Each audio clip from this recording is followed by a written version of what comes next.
বন্ধুরা, প্রতিদিনের মতনই সকালবেলা রেডি হয়ে চলে এসেছি কর্মস্থলে। আর আজ আমি কিভাবে এলাম সেই অভিজ্ঞতাই তোমাদের সঙ্গে শেয়ার করব।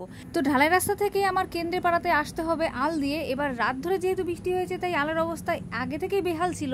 তার মধ্যে কিন্তু দেখতেই পাচ্ছ যে আছে কিন্তু এই রোপাগুলোকে গাড়া হয়েছে, তার জন্য ট্র্যাক্টর চাষ করেছে সকালে, তাই কিন্তু আলের অবস্থা আরও বেহাল।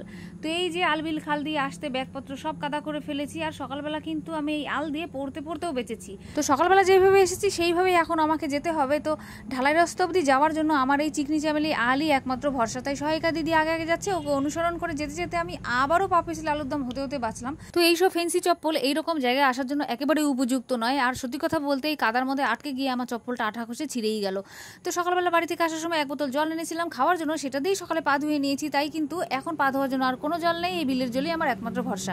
কারণ সহায়িকা দিদি আমার জন্য আগেই টোটো দাঁড় করিয়েছে। বন্ধুরা দেখো, আল বিল খাল এত কিছু পেরিয়ে তারপর যেতে হয় আমার কচি কাচাদের কাছে।